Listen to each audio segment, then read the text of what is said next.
নমস্কার বন্ধুরা, আপনারা সবাই কেমন আছেন? আশা করছি আপনারা সবাই অনেক ভালো আছেন।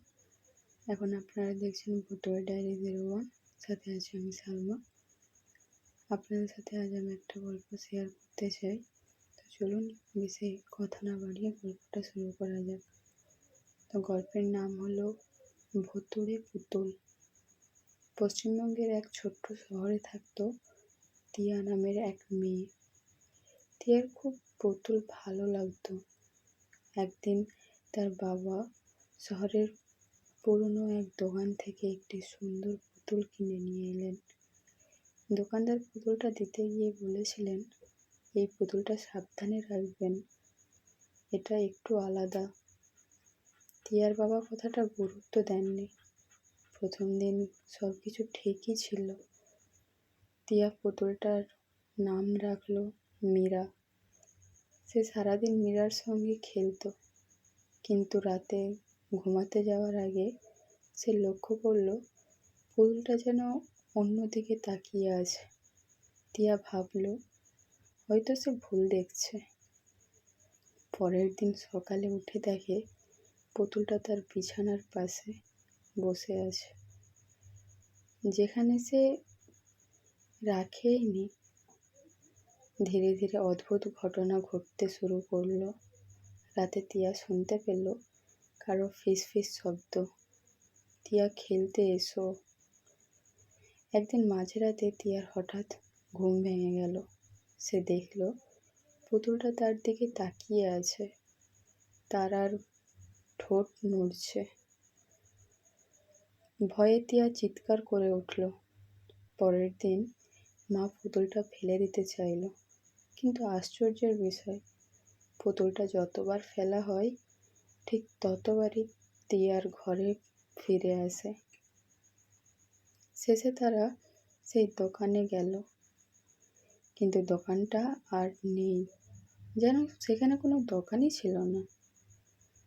গ্রামের এক বৃদ্ধ বললেন, ওটা কোনো সাধারণ পুতুল না। বহু বছর আগে এক ছোট্ট মেয়ের আত্মা ওই পুতুলে আটকে গেছে। সেই রাতে টিয়া আর তার পরিবার শহর ছেড়ে চলে গেল, কিন্তু যাওয়ার আগে টিয়া শেষবারের মতো তার ঘরের দিকে তাকিয়ে দেখল জানালার পাশে দাঁড়িয়ে আছে সেই পুতুল, আর ধীরে ধীরে হাত নাড়ছে। টিয়া আর তার পরিবার সেই বাড়ি ছেড়ে অন্য শহরে চলে গেলেন। নতুন বাড়ি, নতুন জীবন, কিন্তু টিয়ার মনে সেই পুতুল মীরার ভয় এখনো রয়ে গেছে। কয়েকদিন সবকিছু স্বাভাবিক ছিল, কিন্তু এক রাতে হঠাৎ টিয়ার ঘুম ভেঙে গেল। শুনতে পেল, টিয়া, আমি ফিরে এসেছি। টিয়া ভয়ে কাঁপতে কাঁপতে চারিদিকে তাকালো।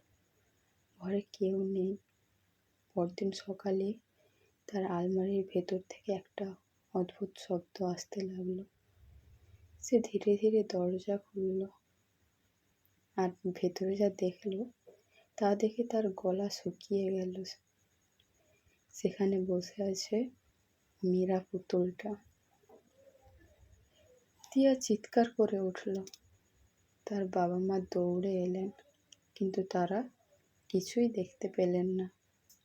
টিয়া কাঁদতে কাঁদতে বলল, ও আবার এসেছে, ও আমাকে ছাড়বে না। সেই রাতের অদ্ভুত ঘটনা আবার শুরু হলো। ঘরের লাইট নিজে নিজে জ্বলে উঠছে, দরজা বন্ধ হয়ে যাচ্ছে, আর আয়নায় টিয়ার পেছনের মাঝে মাঝে দেখা যাচ্ছে একটা ছোট্ট মেয়ের ছায়া। একদিন সাহস করে টিয়া আয়নার সামনে দাঁড়ালো। হঠাৎ আজ সে দেখল আয়নার পিছনে দাঁড়িয়ে আছে এক আসল মেয়ে। মেয়েটা বলল, আমার সাথে খেলবে না? টিয়া ভয়ে চোখ বন্ধ করে ফেলল। চোখ খুলতেই সে নিজেকে দেখতে পেল আয়নায়। ভেতরে আর বাইরে দাঁড়িয়ে আছে সেই পুতুল, টিয়ার মতো দেখতে। তার বাবা মা ঘরে ঢুকে দেখলেন তিয়ার চুপচাপ বসে আছে হাতে পুতুলটা নিয়ে, আর তার মুখে এক অদ্ভুত ঠান্ডা হাসি। তো বন্ধুরা, গল্পটা এতটাই। ভালো লাগলে অবশ্যই লাইক, কমেন্ট এবং শেয়ার করবেন। ফলো করে পাশে থাকবেন এরকম আরও নিত্য নতুন ভিডিও পাওয়ার জন্য। কাল আবার দেখা হচ্ছে নেক্সট কোনো একটা ভিডিওতে।